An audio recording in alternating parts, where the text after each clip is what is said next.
Sunday Gravy Radio, a loud, unfiltered mix of talk, debates, and real-life stories, as well as movies, places, and pretty much just about anything we can think of, and where every opinion is welcome and nothing's off the table. I'm your host, Mark, and joining me is my co-host, Tim. We're from the Vice of Mommy podcast, bringing you real talk, random takes, and whatever the big thing is this show to make the Sunday gravy tasty.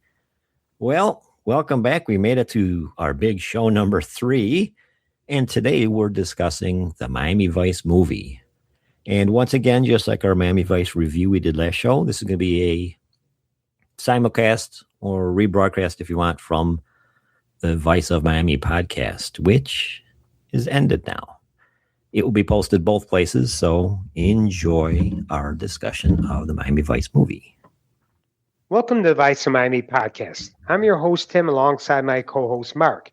Welcome to the final show we have to offer for this podcast.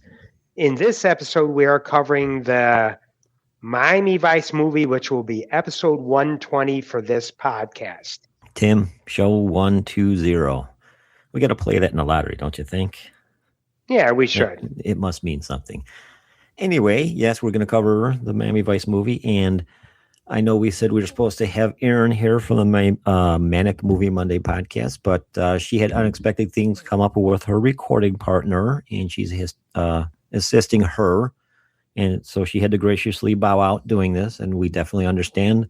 It's no big deal. We'll, like I said before, we'll work with anybody on anything. So we understand and wish the best for Hillary's family. Why don't we get into what we do? This is going to be a little bit different. We're not going to really go scene by scene, right, Tim? No. Like we do most of our episodes. Just some bullet points here. Right. Yeah. We're going to do bullet points, give our thoughts on those particular bullet points, and then we can, I guess, give our thoughts on the difference between the movie and the series. It definitely, without getting into it, Tim, right? But it definitely was different. You know, it definitely was different, including the characters themselves and relationships and appearances. We'll get into that. Yeah, and we just it's been in the past few months that this reboot of the Miami Vice movie was supposed to be started, right? And now, yes, just last week it became official, I guess, Tim, or was it this weekend? Yeah. It was, last weekend, I believe. And it's set for a release sometime in August of 2027. Again, that's all tentative. Right. And it's going to be starring Michael B. Jordan, right, as one of the principal characters. You know, most likely he's going to be Tubbs for obvious reasons. But some people in comments, like on a Facebook post or maybe it was an Instagram post, saying, why isn't he Crockett and the other actor that's slated to be alongside him be Tubbs? Hey, so we'll see what happens. Yeah. Well, like with this movie, we'll find a couple of changes on character races, I guess you could say. But yeah, I saw those two, and I think it was, at least maybe one of the titles I saw was Miami Vice 85. So do you think maybe this new movie could be based in 1985 and not just a rehash? I believe it's going to be based in it, because the movie that we're going to be doing now, and it's going to be the unrated director's cut, that was released in 2006. Right. So you want to say it's probably around that time they were doing present day. And as we go through, we'll find out here the stark differences between the TV show and the movie. I just hope that it will be set in 1985, because they I think that will be good, to where you could maybe say, okay, now these guys are stepped up to the big leagues, they graduated to high school type of thing. Well, hopefully it pans out. I have my reservations, because when these stories always come out and these things, they just never pan out and they sit on a shelf for years and years and years. So right, I definitely would like it to happen. So, and anyway, if it does come to fruition, we'll do just like we're doing now. We'll go back. We'll resurrect the Vice of Miami podcast temporarily, and we'll do a review just like we are today Abs- here. absolutely. I, that means I'll have to bring notes, pen and paper to the movie theater, unless they're No. going to direct to streaming services. And Then I'll nowadays they do that nowadays. yeah, that means we'll have to get another one because it'll probably be on Paramount or something that nobody has that you have to pay for. I got lucky; this was on Netflix, so no, Prime, Amazon Prime. It was on Amazon Prime. Yeah, We had to pay a little bit for it, but nothing yeah. big. We've got the subscription, but yet you still had to pay $4 for the movie. Mm-hmm. Anyway, Whatever. right. So Let's dive in. Let's dive in. So yeah, Tim, let's get into it. So like we do with the other ones, we'll give the hot points, when it was released, the rating and all that. So it was released. This is the Miami Vice movie, the unrated director's cut, and this was released in 2006. An IMDb rating of 6.1 out of 10. Written by Michael Mann, directed by Michael Mann and Anthony Yorkovich. Man, we've got our filming locations: Uruguay, Brazil, Dominican Republic, Argentina, and of course, Miami. Tim, you want to go over our primary cast? Yes. The primary cast is Colin Farrell as Sonny Crockett, Jamie Foxx as Rico Tubbs, Gong Li as Isabella, Naomi Harris as Trudy Joplin, Sharon Hines as FBI agent Fujima, Justin Theroux as Zito, Barry Henley as Castillo, Louis Tosar as Montoya, John Ortiz as Jose Hierro, Elizabeth Rodriguez as Gina, Dominic Lombardozzi as Switek, Eddie Marsan as Nicholas, Isaac de Bancole as Neptune, John Hawkes as Alonzo Stevens, Tom Tolles as Coleman, and Mario Sanchez as El Tiburon.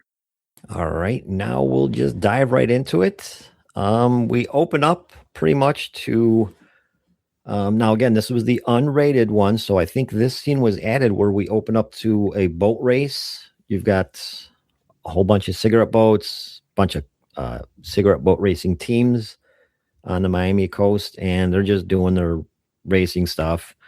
And you see two main players. We're assuming Crockett and Tubbs because they weren't really pointed out. And they're also talking with, there's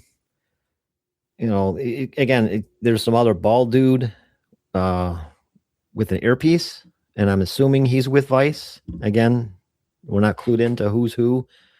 And then we got a bunch of other players where we have no idea who they are, right, Tim? I mean, it's just, it looks like Wild World of Sports on ABC7. Right. It was slow. They set the stage slow. They gave you all these characters, but they didn't name who they were. And we'll definitely get into that later on, especially about one character in particular, where from what I remember recall in the movie, his name didn't come out till the climactic scene. Mm-hmm. So it's like, I kind of guessed who the players were, but right. It would have been nice if they laid it out ahead of time a little bit. Watching the show, it was the main two people, and then you got the Switek and Zito, and Gina Trudy, but there was no conversation really.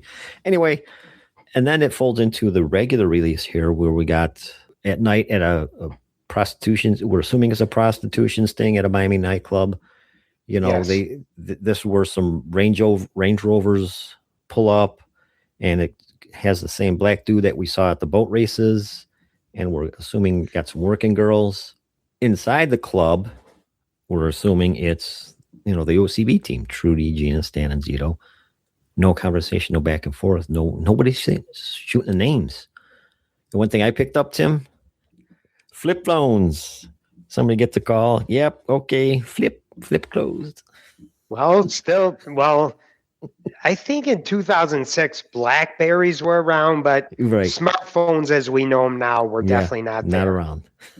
And this was a sting, I believe, and it was an undercover where Switek is negotiating with a trafficker by the name of Neptune, and he's really a human trafficker, arranging girls for a nightclub. and they're really monitoring the scene. But Mark, what did you notice about Switek, Dominic Lombardozzi, compared to He was buff. the stand? Yeah, he's looked toned and buff. He's wearing a white suit. Totally different from a TV show. Very confident, not comedic. It was more serious tone.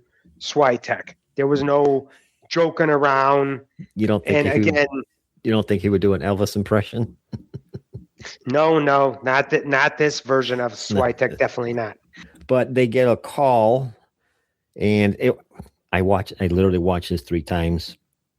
After the second time, I finally put it together. This Alonzo Stevens guy is an informant. I thought he was a Fed. That No, I knew he was an informant. Okay. Again, this was kind of moving fast and it was dark. And so it took me twice to figure out.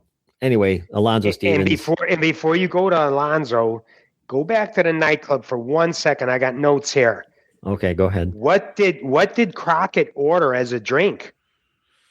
Oh, we know. Typically, it was his blackjack. Right. Oh no, it was mojitos. Yeah, mojitos. Yes, mojitos. So this version of Sunny mojitos. Also, just talking about it.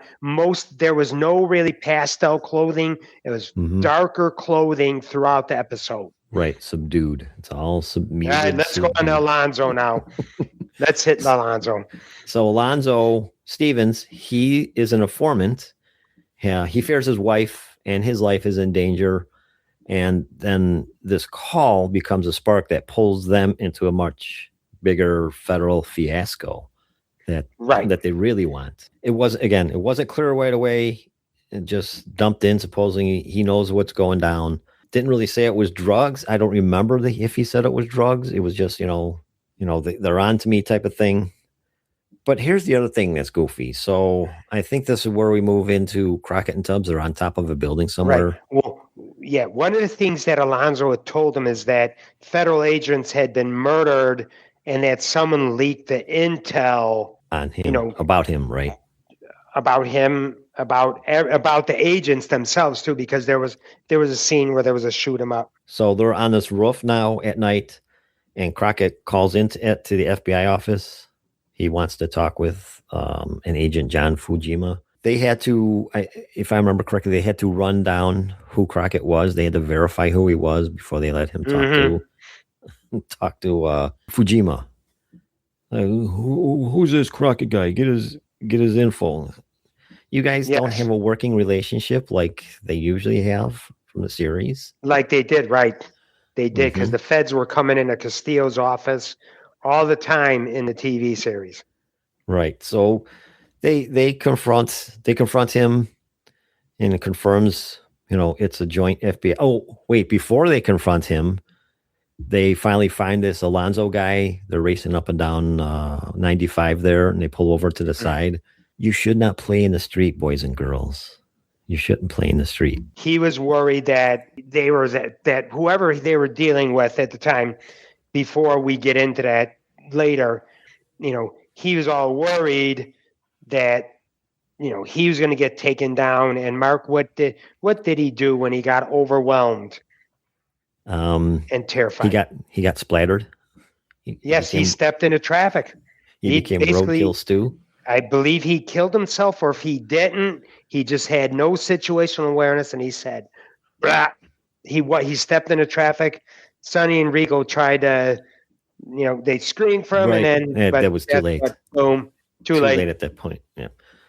So now they meet Fujima, and they confirm that it's a joint FBI DEA task force, and it's been compromised. Multiple agents murdered, like you said. The leak is serious. And the feds need Crockett and Tubbs to go deep undercover because they are not part of the compromised task force. Now, isn't this the unknowns? Right. Isn't this a switch of what usually happens?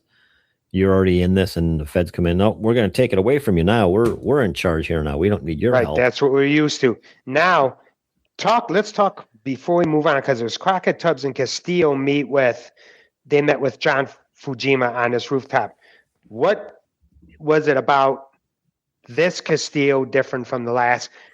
There were definitely no stairs, Mm, no classic stairs. But what was different about him versus no uh, stairs. He didn't wear a black suit and white shirt, and mhm. he was black. He was colored. Right, he was African American. Yep, He was he African was American not. guy. He's not Hispanic. Yep. Oh, another thing, when they were talking with Fujima, um, they were talking about some time or something like that, and Crockett said 11:47 o'clock. What?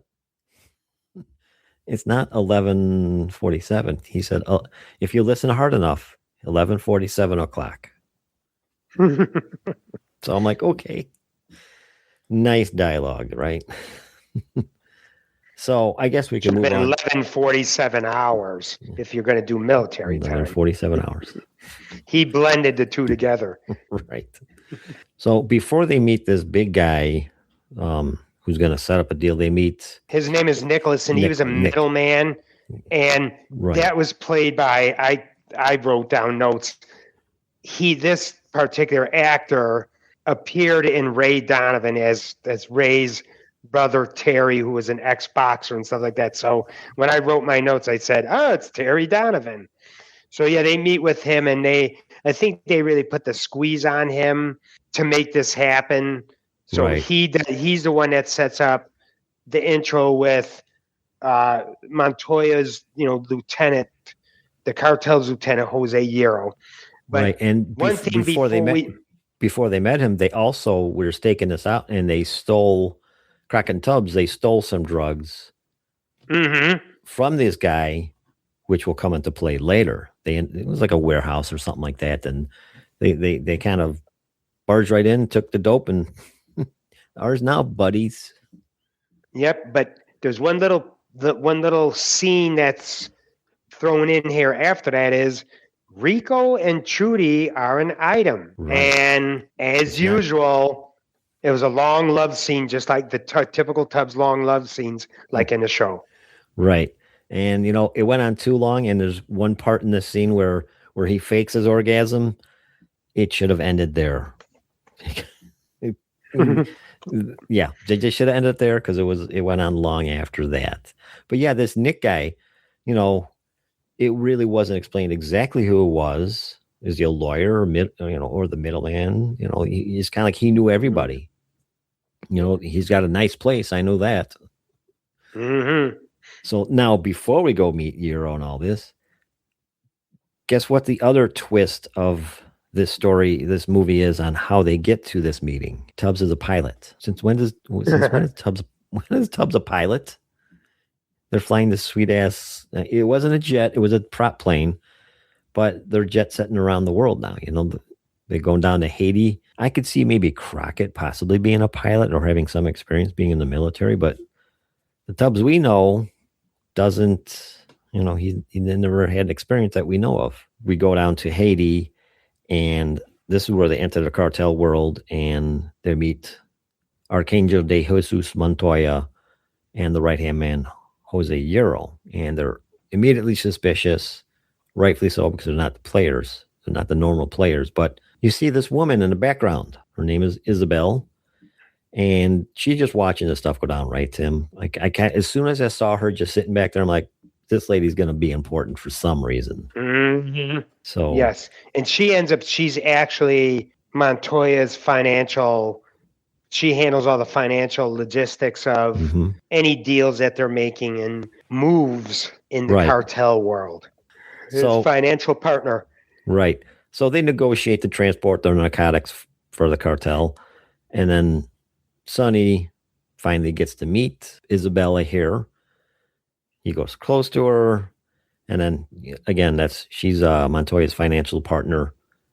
Their chemistry is immediate and obviously dangerous, right? She tests him, probes his motives, and eventually lets him, kind of into her world, kind of. One thing, at this point, everything is fast flow, dark scenes, not the normal place we know. Even the darker season 4, season 5s. Any other movie, someone would know Crockett and Tubbs by now from somewhere.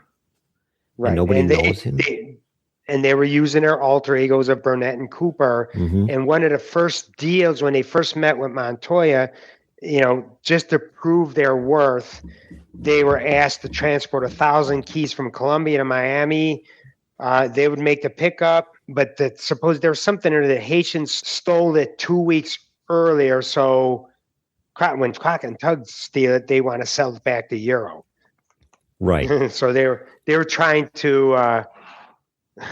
That's where they were wheeling and dealing, stealing, trying to sell somebody stolen drugs back to them.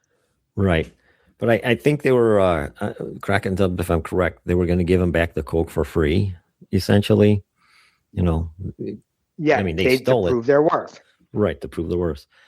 And then at the end of this little meeting there, I love her dialogue. How fast does that boat go? It goes fast. And then these two, Isabella and Crockett, they motor off they went to Cuba, didn't they? Or her place in Cuba, Yes. or something like that. Right. That was in a little bit later, but we also have to remember that before that, Tubbs was calling Trudy at home. Right. And she ends up receiving flowers that were not from Tubbs, but there's a cryptic message, and it says, "Salutations from friends from the South." So now she realizes that she's being watched, that the cartel may be already doing a deep dive into the Vice team's personal life. So right. But if you remember, before they had this meeting, they had to be, kind of like escorted to this meeting, and they lost all cell phone signal. And then after the meeting, they jammed the signals. Yes. So after this meeting, Tubbs is trying to call her and call her and call her. I'm like, obviously, they're going to ping, I guess you could say, ping the signals and find out where she's at, even though they sent her the flowers. But now you'll definitely know where she's at. I'm like, so as soon as I saw that, I'm like, someone's going to know where someone is after he tried calling her. And sure enough, she gets kidnapped. Don't make a call. If you get jammed, wait till you're far away or something like that. Don't call. Yeah, so again, they gave up her location, that's for sure. Yeah, so it's just fast flowing. I don't even think, was Gina's name even mentioned? Was Zito's name even mentioned yet? No, Zito's name was not mentioned till the very end when it was the climactic, and we'll get in that a little bit, but a climactic gun battle. The usual Miami Vice shootouts. Yeah. No, Gina's name was not mentioned, but they all got together at one point at a diner just to regroup after Trudy got the flowers, and they were discussing that there's a growing danger here and they need to maintain airtight cover. Trudy then pulls Tubbs aside and tells her, "Don't focus on me, focus on the mission," because she believes that there's a leak in this operation, whether it's the feds or who, somewhere within Miami PD, who knows? But so she told him, So okay, Crockett and Tubbs, or Crockett and Isabella, they do their thing, and then Crockett and Tubbs, they meet with Castillo and Fujima, and to me it plays out more clearly, which should have been away from onset. Lots of players, scorecard got messy. But Castillo here, he's kind of got the same demeanor, which is a good carryover, I think.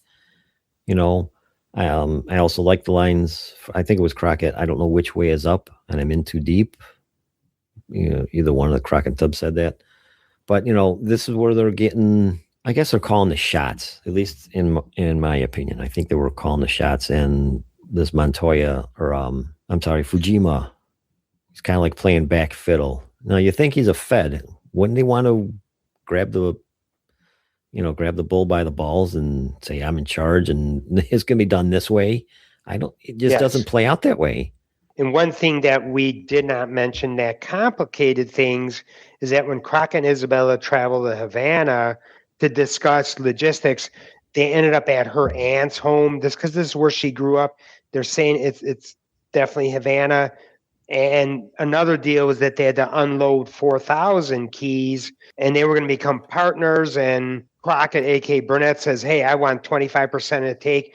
And Isabella said, "No, 18%, and they agree on that. But They had a personal relationship, so he crossed the lines. It started with drinks and mojitos, and it ended up with horizontal mambo. That definitely blurred the lines for Crockett, and it complicates it down the road. And now we've got pretty much what we used to term shootout of the Vice Corral, Miami Vice Corral.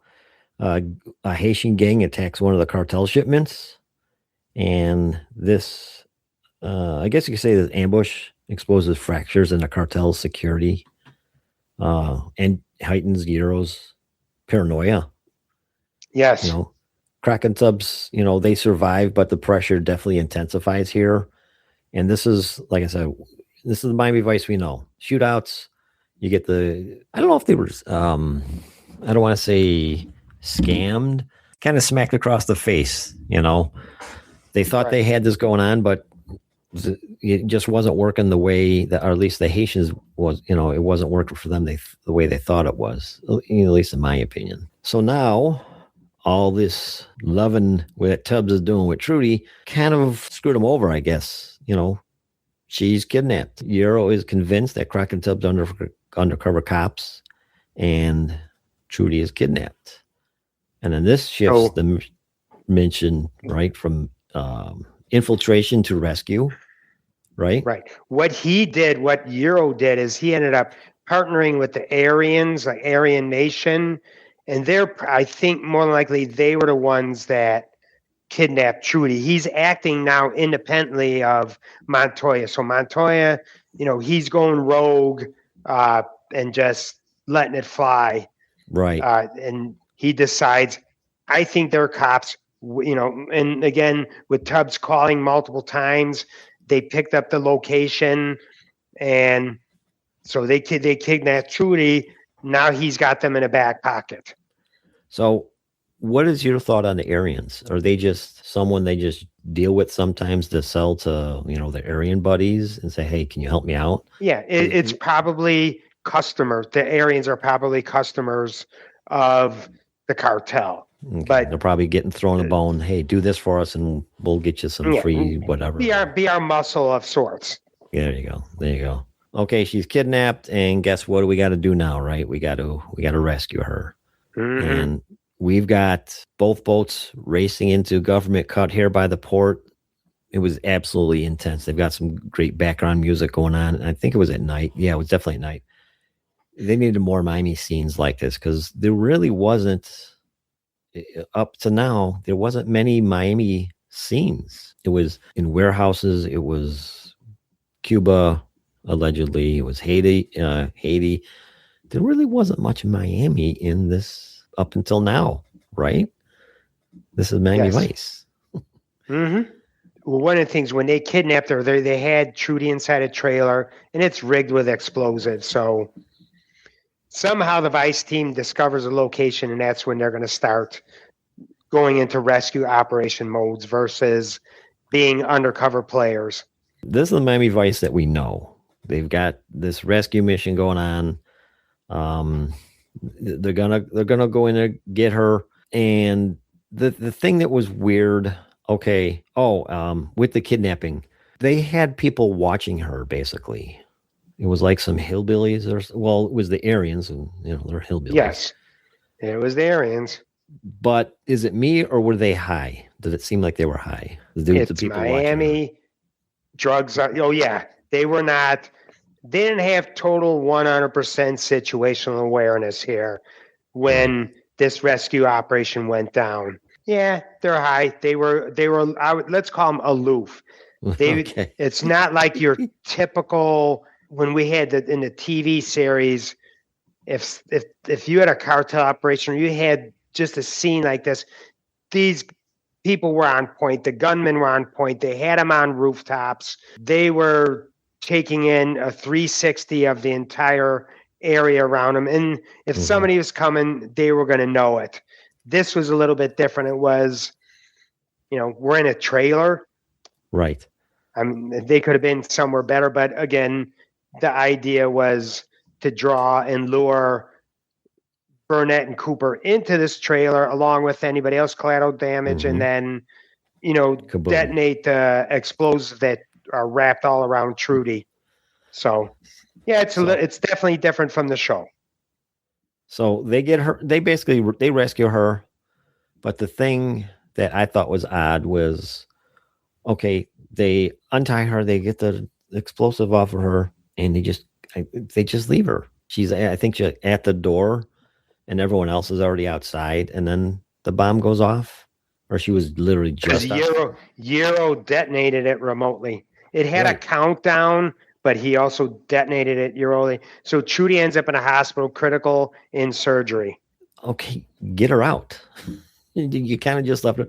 Okay, we untied you. Well, we're gonna go outside in here and have a smoke. Make sure you get out okay. Let's not carry her outside. It was just weird. So one of the things that happened is, because Euro he's losing control of things, and Montoya's not happy about that.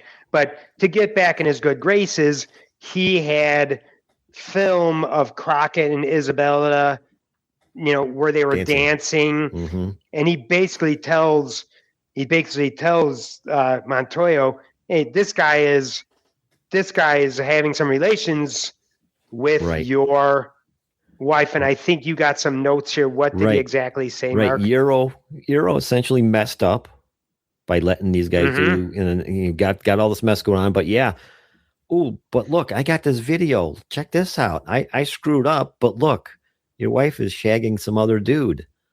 And I don't believe that Isabella was his wife. I don't believe Isabella was his wife, but there was a scene where she was getting it on with Montoya. So she was playing all ends against the middle, and she was going to make sure that she was taken care of financially and otherwise.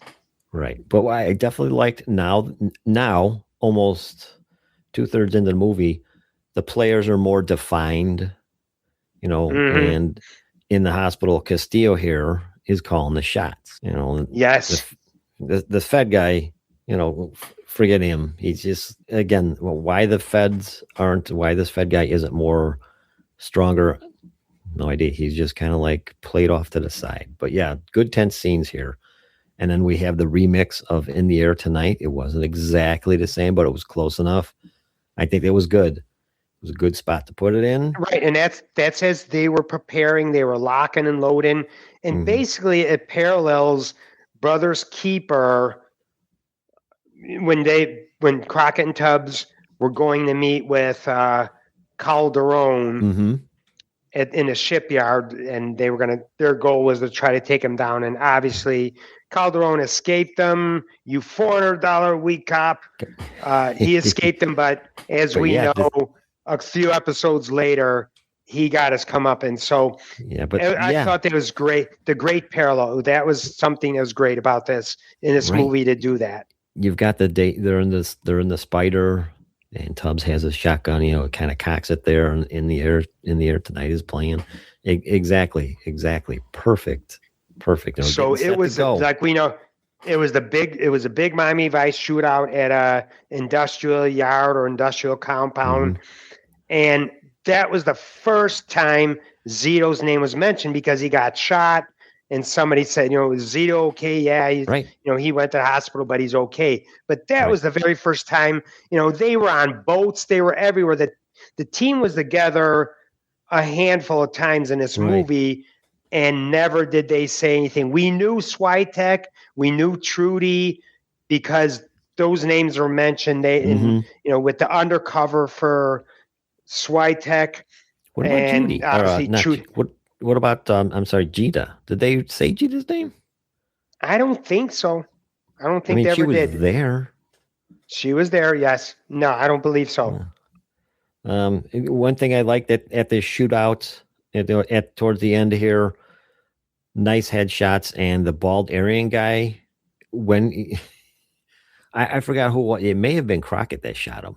You don't see this on TV, but watching this movie, you just see this bald dude just after he falls down right in the head. He ain't getting back up, that's for sure. That ain't happening. Right. The notes I have is the aftermath after this big blowout. Trudy's in the hospital. Tubbs is staying by her side.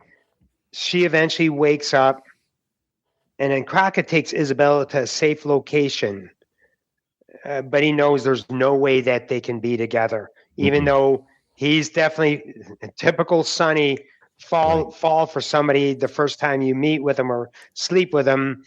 So he gives her safe passage out to Havana by boat, and as he's walking away, she leaves as Crockett watches, and then he ends up going to the hospital, and basically that is the end of the movie itself. Go ahead, give your thoughts. Okay, my thoughts are, we kind of mentioned a little bit.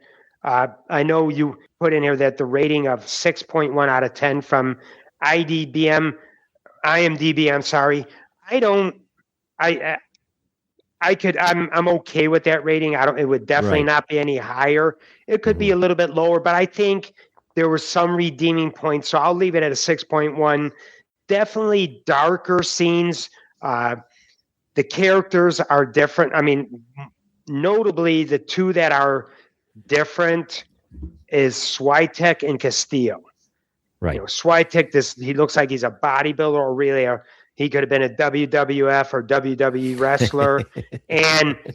and Castillo himself being he's not thin, and he's African American, but it wasn't until towards the end when they're going to do this rescue op that he said, he basically told FBI, get bent, I'm calling the shots now, which it should have been kind of like that from the beginning, but it was different from the show because typically, as you said, the feds would come in and take over. Here, the feds lost a bunch of agents in a shootout. They were asking for the help from Crockett and Tubbs. So they did their homework knowing that these guys are pretty darn good undercover guys. So that's where they enlisted their aid. And again, with the fast, dark moving scenes, everything was dark. The clothing was dark. Just a stark difference. And again, it was by Michael Mann and Anthony Yerkovich, who were the principals and some writing for the actual TV show. So they wanted to separate it and set it aside from and differentiate it from the other show because in Miami in the TV series, there was no flip phones. Maybe towards the end in the last season or two, but there really wasn't. They were hardwired in the car. Hardwired in the car, or they were hitting payphones. Yeah. So, they wanted it. They brought it into 2006, so they wanted to give that updating there. So, I mean, the characters overall, Montoya didn't play that big of a role or a threat. It was mostly Euro who went off the rails and operated independently until he knew that he was probably going to go down. And that's when he showed the film of Crockett and Isabella. So overall, it was all right. I think it could have been better, but you're talking from 89 to 2006. And they're probably trying to capture a newer generation of people watching this movie. Sure. Obviously, I remember seeing the movie when it first came out. They need to capture different people, different times, and also how they communicate if technology is advanced. So they were showing that. So it'll be interesting if we do, I'm not sure, if we get to do another review of this up and coming, maybe 2027. If it go back to 85, how much different will it be? Will it have the same look? Will it go back to the pastel? Yeah. I don't know that Michael Mann is involved in it. I haven't read that or seen that, so we'll see. Neither have I. But anyway, Mark, what's your thoughts on it? It definitely is not the TV show by any stretch of the imagination. You just got the names pretty much and the location. But with the TV show, it had the cutting edge music style and fashion back then. And this kind of had the same thing, set in 2006, the music, the style, and the grit from that area. So even though it wasn't the same, it still had the same depth, I guess you could say, or the same showiness. dark, Right. gritty, Fast and Furious type of action. I mean, what are they on? Fast and Fury 5,000 now or something? But Right. everything is fast, boom, boom, boom, moving action. No lead up to the stories or lead up to the scenes. It's just here's a scene, next scene, next scene. Yes, it takes place because of this, and boom, boom, boom. I don't think man was trying to emulate the show itself. This was its No. own thing, it's not my liking, but the last 45 minutes, half hour or so, it was definitely more, like I said, more defined on who it was, and the picture definitely was more clear on who's who and what's what and which direction was up. In my opinion, that made it better. It got back to the Miami Vice that we know in Miami. Okay, now that we know in the series they went to New York and they went to some other islands and all this, but it was just real quick. I mean, everything in the movie, it seemed like it was not centered in Miami in the majority. Um, and towards the end, the tenseness that to rescue Trudy, it was classic Miami Vice, and then the shootout. This movie is its own thing, and the TV show is its own thing. So we've got to separate that. Now, the movie, I think it was okay. It's not my liking. Like I said, it's that Fast and Furious type action. That's not my thing. But knowing what they wanted to play with the characters of Crockett, Tubbs, and all that, yeah. So with that, I'd say maybe a 6.5 out of 10. So Yeah, just somewhere in there. right. Anyways, so we'll see what the new movie, if it gets made, how it plays out and how it stacks up against this, and then definitely the series itself. I think that's most important. How does it stack up against the series versus this movie? Yep. So we will. If see. they're going to take it back to 85, they're going to have to do pastels and everything else. Right.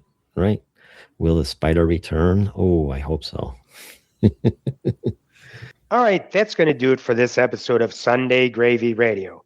Thanks for joining us. Next show, episode 4, the topic is going to be idiosyncrasies or quirks of you and or other people you know. Following that, for episode 5, we will be doing cruising the high seas, cruise experiences. You could always join us, you could send us stuff, put stuff on our fan hotline, and we'll share what you have as well. So send in your comments, questions, or stories for those episodes now. We might read them or respond on the air. Also, if you're enjoying the show, do us a favor, leave a rating and review wherever you're listening. It helps more people find the show and keeps this thing growing. We can be found on most socials as @SundayGravyRadio. Our email is sundaygravyradio@gmail.com. And we also have a fan hotline. Call in and add something to the gravy. The number is 815-242-2151. Again, that's 815-242-2151. Make sure to like and subscribe and spread the word. Sunday Gravy Radio, where the table's always full and the conversation never ends. We'll see you next time. Same table, same gravy.